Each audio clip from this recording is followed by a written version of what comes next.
देखो डिस्ट्रिक्ट चलाएंगे नैनीताल। सबसे पहले तो वही आप लोग मैप बनाओ। भाई मैप में आप लोगों का क्या रहता है कि आप लोगों को मैप इसलिए बनाना क्योंकि ताकि ये पता चल सके कि किससे कौन लगा है। क्योंकि हमें पता है कि नीचे अगर ये देखते हैं, हमने आयताकार मैप पहले भी बताया भाई आयताकार क्यों बनाते हैं, तो आयताकार इसलिए बनाते हैं क्योंकि राज्य का जो क्षेत्रफल है वो आयताकार है। हम आयत बनाते हैं तो इसमें वही चार दिशाएं, पूरब हो गया, पश्चिम हो गया, उत्तर है और दक्षिण है। तो पूरब में है पिथौरागढ़, ठीक है ना, उत्तर में है उत्तरकाशी और पश्चिम में है देहरादून। ये हमारा चल रहा था। इसके बाद उधम सिंह नगर दक्षिण में नीचे फैला है। उसके बाद हमने कहा था पिथौरागढ़ से आप लोग क्या नीचे तक एक लाइन खींचेंगे जो कुमाऊं और गढ़वाल को अलग करेगी। तो यही जहां पर ये बना है ये बागेश्वर है, और यहां से क्वेश्चन आया था बागेश्वर से लगे हुए जनपद, ये आया था ना। तो आप लोगों को इसके पीछे से शुरू होता है कौन, अल्मोड़ा, और यहां दोनों को मिलाएंगे तो इधर रह जाता है चंपावत और इधर रहता है नैनीताल। तो नैनीताल होगा, और इधर आप लोगों का अगर पूरा मैप बनाते तो ये कुमाऊं है ना, क्योंकि यहां कौन है, ये बागेश्वर है, और ये कौन है, अल्मोड़ा है, और ये है आप लोगों का पिथौरागढ़। ये कौन है, यूएस नगर है। और यहां हमें यह भी पता है कि अगर मैं इधर से बनाता हूं तो यहां सबसे ऊपर बनेगा कौन आप लोगों का, फिर ये टिहरी है। अब टिहरी के बाद आप लोगों का कौन बनेगा, रुद्रप्रयाग, और रुद्रप्रयाग से आप लोगों को मिलाना है अल्मोड़ा को। तो ऊपर चमोली है, नीचे पौड़ी है, और ये रुद्रप्रयाग है, ये टिहरी है, ये देहरादून है, और ये उत्तरकाशी है, और हरिद्वार नीचे लगा है। और नीचे यहां हमने कहा था कि इसके आप लोगों का पश्चिम से लेकर दक्षिण तक यूपी लगा है। पश्चिम से लेकर दक्षिण तक कौन लगा है, यूपी। तो हम अगर नैनीताल को देखते हैं तो नैनीताल उधम सिंह नगर से लगा है, चंपावत से लगा है, अल्मोड़ा से लगा है और पौड़ी से लगा है। यानी कि लगने वाले जनपदों की संख्या कितनी है, 4, जिनमें 3 हैं कुमाऊं के। कुमाऊं के कितने हैं, 3 हैं, और 3 में कौन है, उधम सिंह नगर, चंपावत और अल्मोड़ा। उसके बाद कौन है, पौड़ी है गढ़वाल का। तो यहां एक लगेगा कौन आप लोग का, पौड़ी, क्योंकि यहां से ये क्वेश्चन आया था कि जिम कॉर्बेट नेशनल पार्क आप लोग पढ़ते हैं किसमें है, नैनीताल में, लेकिन वो किन 2 जनपदों में है, तो वो पौड़ी में भी है। और पौड़ी में अगर देखते हैं तो पौड़ी का जो पूर्वी क्षेत्र है उसमें आप लोगों का कौन पड़ेगा, जिम कॉर्बेट नेशनल पार्क पड़ेगा। तो यहाँ पौड़ी में भी आप लोग का जिम कॉर्बेट है, यानी कि गढ़वाल का एक जिला लगता है नैनीताल से जिसका नाम है पौड़ी। उसके बाद 3 लगते हैं किसके, 3 लगते हैं कुमाऊं के, ऊपर से यूपी लगता है। तो ये अंतरराष्ट्रीय सीमा नहीं है, अंतरराज्यीय सीमा है।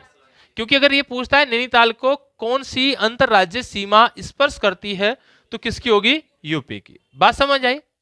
अब आप लोगों को ये पता है कि जब हम इसे बार बार हम लोग पढ़ रहे हैं किसको, उत्तराखंड के मैप को, तो मुझे ये भी पता है कि नीचे वाला जो भाग है ये शिवालिक श्रेणी है।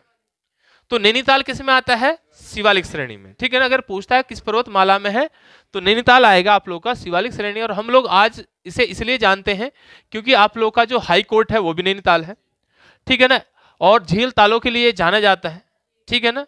अब इसमें झील है, ताल है, क्योंकि जो नैनीताल है पूरा पूरा आप लोग याद रख सकते हैं भाई तालों में ताल है। अब तालों में ताल नैनीताल है। अब ये प्रॉपर नैनीताल जो शहर है वो भी झील के ऊपर है जिसका नाम मल्लीताल तल्लीताल है। उसे संयुक्त रूप से हम क्या कहते हैं, भीमताल, ठीक है ना। उसे हम क्या कहते हैं, भीमताल है। और वो ताल चारों ओर से पहाड़ियों से घिरी है।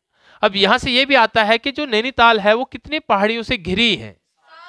अब एक जगह पूछा गया है नैनी झील कितने से घिरी है, नैनीताल, और एक जगह नैनीताल शहर पूछा गया है। तो एक जगह पर आप लोग को 5 मिलेंगे और एक जगह पर आप लोग को 7 मिलेंगे, चेक कर लीजिए, कोई दिक्कत नहीं है, ठीक है ना। तो पहले हम चलते हैं जो नैनीताल है। हमने ये देखा कि भाई नैनीताल है, अलग डिस्ट्रिक्ट हुआ ये 1891 में। अब ये अलग हुआ अल्मोड़ा से।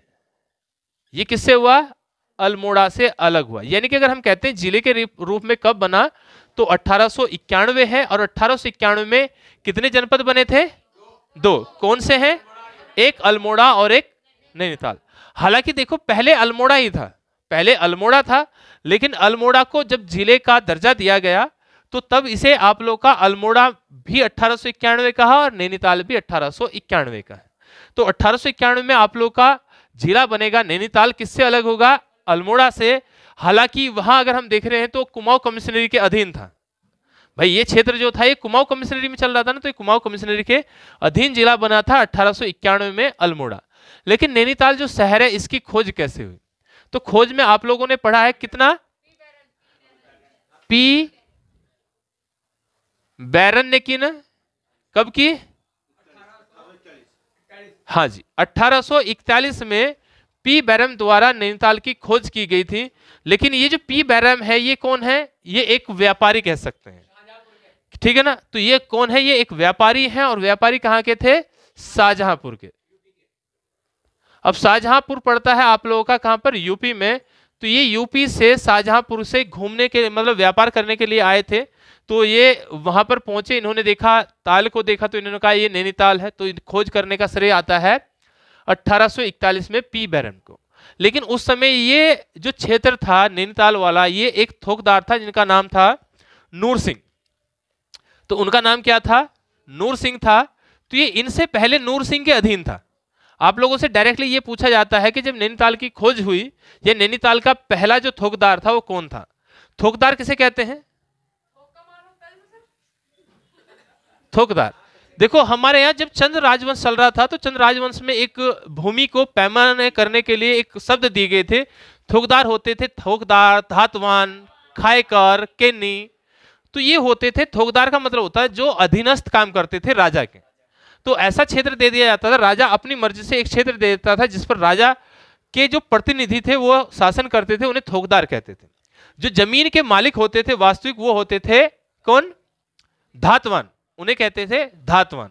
धातवानों के यहाँ काम करने वाले को कहते थे खायकर, और जो उनके भी नीचे काम करते थे उसे कहते थे केनी, ठीक है ना। तो ये जो परंपरा है थोकदार वाली, ये चंदों से चली आ रही थी। तो इसका मतलब ये है कि जैसे हम लोग ये कह सकते हैं कि किसी क्षेत्र का एक पूरा क्षेत्र दे दिया गया है कि भाई ये क्षेत्र तेरी देखरेख में रहेगा, तो इसके थोकदार कौन है? नूर सिंह है। और यहाँ शाहजहांपुर के कौन आए थे? पी बैरम, जिन्होंने इसकी खोज की है। लेकिन जैसे पी बैरम ने इसकी खोज की, तो इसका हमें प्रमाण कहां से मिला? तो एक पी बैरम की एक पुस्तक थी जिनका नाम था बर्डरिंग इन दी हिमालय। बर्डरिंग इन द हिमालय, क्योंकि यहां से यह भी पूछा जा सकता है कि बर्डरिंग इन द हिमालय किसकी पुस्तक है? तो ये किसकी पुस्तक है? पी बैरन की। और पी बैरन ने अपनी पुस्तक में सबसे पहले ये लिखा था कि मैंने एक शहर देखा है जिसका नाम नैनीताल है, जो ताल के ऊपर है। मतलब शहर तो तब नहीं था, उसने ये जगह देखी थी। उसने देखा कि एक ताल है, उसके चारों ओर से वो पर्वतों से घिरा है, देखने में अच्छा लगता है, ठीक है ना। तो तब उसने ये बताया था कि ये कौन है? आप लोगों का नैनीताल है। हालांकि ऐसा नहीं है कि भाई पहले भी था, पहले भी लोगों ने देखा होगा, लेकिन इन्होंने अपने प्रमाण दिए हैं जिसके कारण हम इसे प्रचार प्रसार इनके समय हुआ, जिसके कारण हम इसे पढ़ते हैं, ठीक है ना। तो एक तो आप लोगों को यहां से नूर सिंह याद रखना है। भाई सबसे पहले कौन था यहां आप लोगों का? नूर सिंह था। अभी यहां पर पी बैरम ने एक भवन का निर्माण किया था, नाम बताएगा कोई? तो उसका नाम था आपका पिलग्रिस लॉज। पिलग्रिस, और लॉज इसलिए कहते हैं क्योंकि अभी वर्तमान में वो लॉज है। तो यहां से ये भी पूछता है कि पिलग्रिस लॉज कहां है, किसने निर्माण करा? तो पिलग्रिस लॉज का निर्माण करा था पी बैरन ने।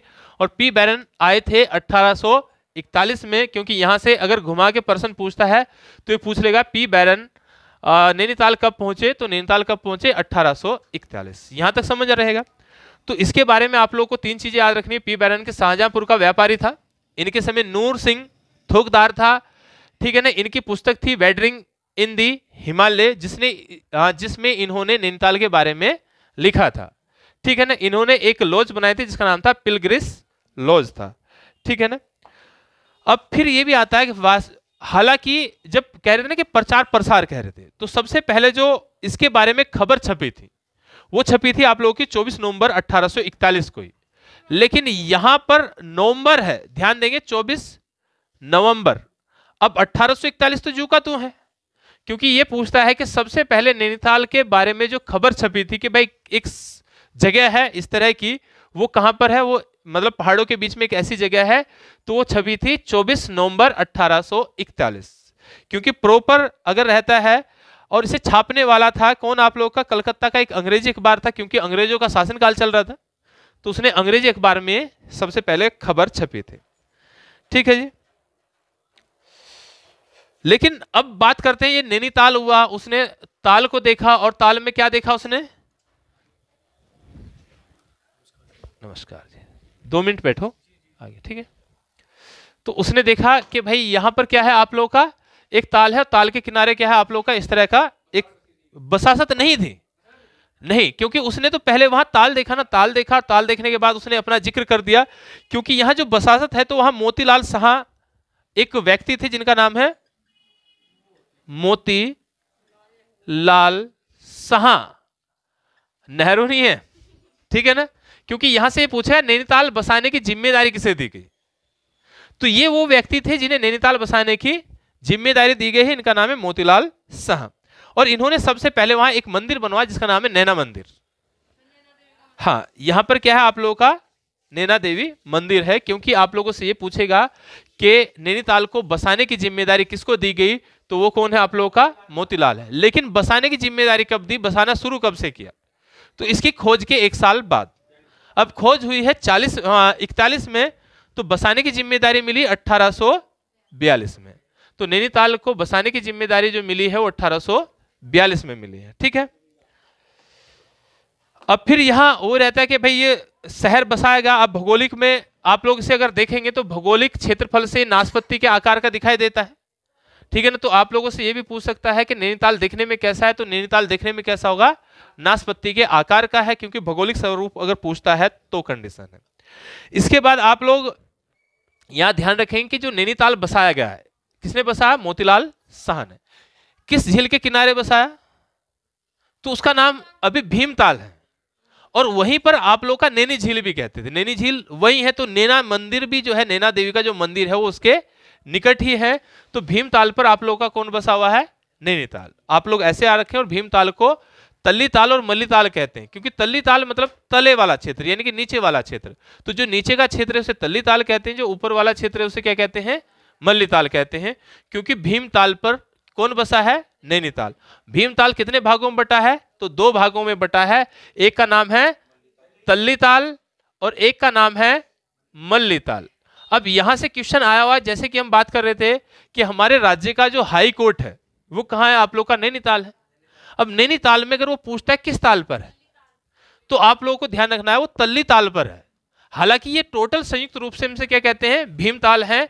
तो यहां ये भी याद रखेंगे कि जो आप लोग का हाई कोर्ट है, जो HC है, वो कहां पर है आप लोग का, तल्लीताल, नैनीताल में भी तल्लीताल पर है। अब बात करते हैं कि जो नैना झील है, वो नैना झील हम कह सकते हैं कि नैना झील जो है वो नाशपत्ती के आकार की है, और उसी के किनारे कौन बस गया, नैनीताल। इसे बाद में भीमताल कहा गया, ठीक है ना। इसी के 2 क्षेत्र हुए, तल्लीताल और मल्लीताल। तो यहां नैनीताल की आकृति पूछेगा तो किसकी है, नाशपत्ती के आकार की है। अब ये है 7 पहाड़ियों से घिरा हुआ। आप लोगों से ये पूछता है कि जो नैनीताल है वो कितनी पहाड़ियों से घिरा हुआ है, तो वो कितनी है आप लोगों का, 7 पहाड़ी हैं। अब 7 पहाड़ियों में कौन कौन सी हैं, जैसे आप लोगों का कौन है, आयर पात है, ठीक है ना। नंबर 1 कौन है आप लोगों का, आयर पात है। क्योंकि आप लोगों से ये पूछ सकता है कि जो सप्त भृंग है, ध्यान देंगे, जो सप्त भृंग है उनमें कौन शामिल है या कौन शामिल नहीं है। सप्तभृंग किसे कहा जाता है, तो सप्तभृंग जो है ये 7 पहाड़ियों का एक समूह है। नैनीताल में 7 पहाड़ियों का एक समूह है जिसका नाम क्या है, सप्तभृंग है।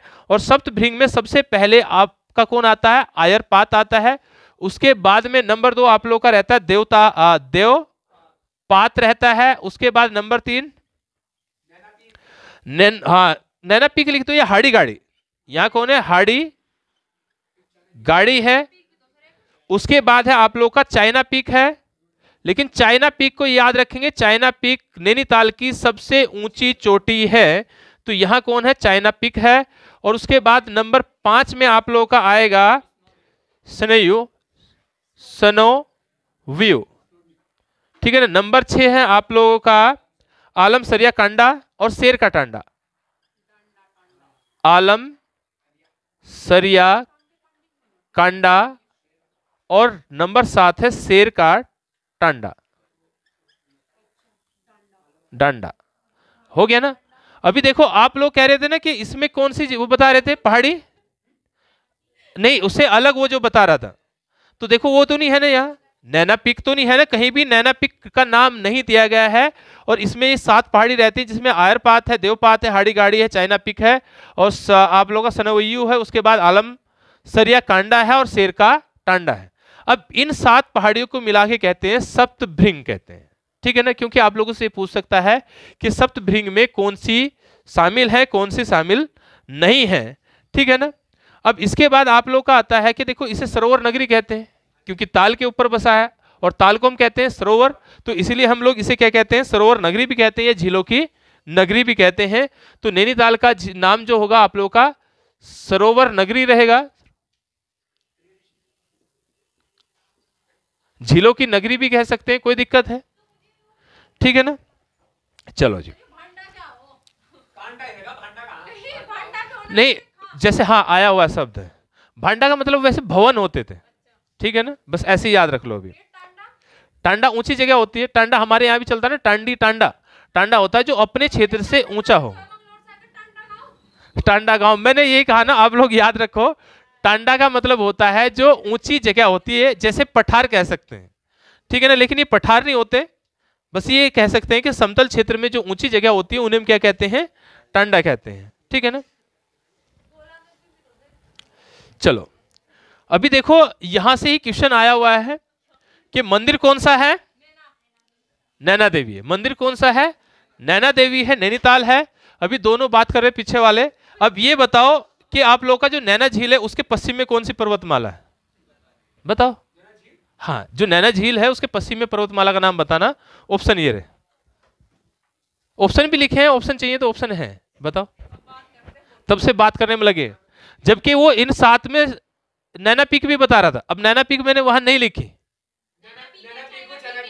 नहीं नैना पीक को चाइना पीक कहते हैं, कोई दिक्कत नहीं, लेकिन आप लोग ये बता रहे हैं, मुझे बताओ ना, चलो बताओ। नहीं मैंने क्या कहा, प्रश्न क्या है, नैना झील के पश्चिम में कौन सी पर्वतमाला है, इनमें से बताने, ठीक है ना, बताओ। हो गया बंड, क्या है, चलो दूसरे वाले बता दो, जो दूसरे हैं, जो साइड वाले बताओ।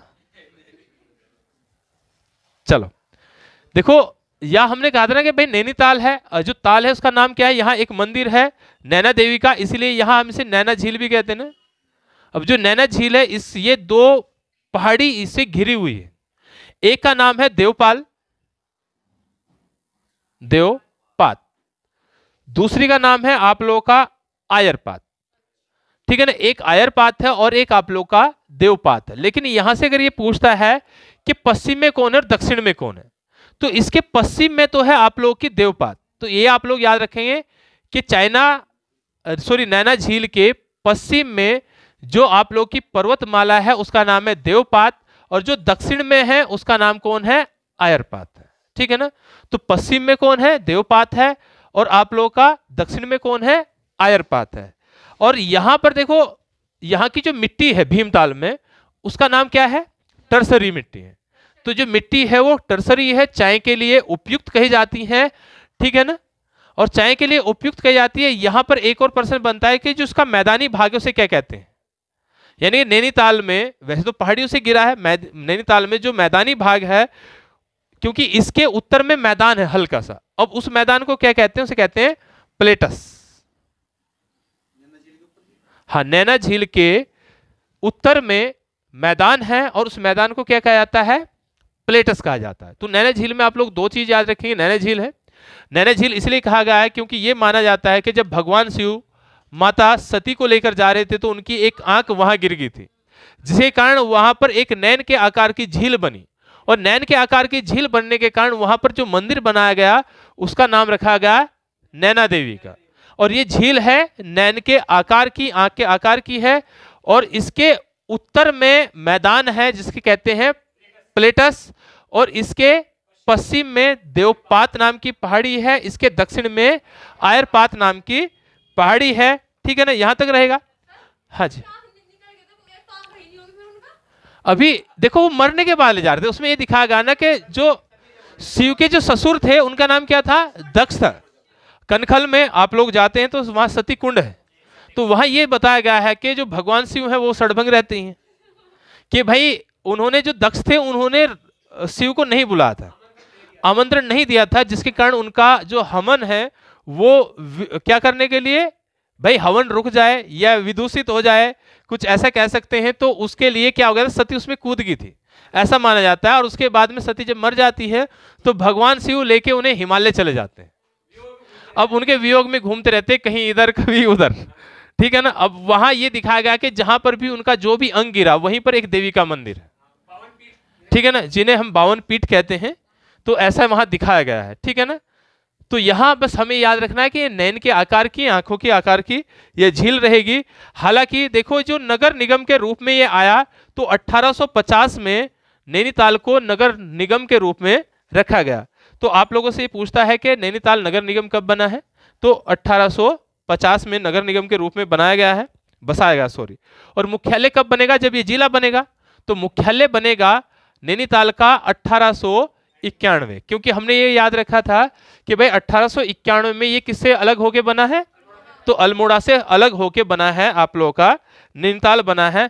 हालांकि देखो हम उत्तराखंड में हैं, लेकिन उत्तराखंड से पहले ये किस में पड़ता था, यूपी में। तो यूपी का यहाँ क्या होता था, सचिवालय, ग्रीष्मकालीन राजधानी हम कह सकते हैं कि ये ग्रीष्मकालीन राजधानी। हालांकि वहां अंग्रेजों ने एक, जिसमें आप लोगों का कौन है, हाई कोर्ट है, वो अंग्रेजों का बना है, जिसमें सर मैकडोनाल्ड के द्वारा एक बिल्डिंग बनाई गई थी, जिसमें अभी आप लोगों का वर्तमान हाई कोर्ट है। लेकिन हाई कोर्ट में हाई कोर्ट का बात करेंगे तो अभी आप लोग याद रखेंगे कि 1962 में इसे क्या बनाया गया, ग्रीष्मकालीन राजधानी बनाया गया। किसकी, हाँ, ग्रीष्मकालीन जो राजधानी बनाया गया, ये कब बनाई गई, 1962 में। और 1962 में किसकी बनी, यूपी की, ठीक है ना। और 1996 में से हिल स्टेशन का दर्जा दिया गया। हाँ, 1996 में हिल स्टेशन है, ठीक है। और पुराणों में इसे त्रिऋषि सरोवर भी कहा जाता है, त्रिऋषि सरोवर कहा जाता है।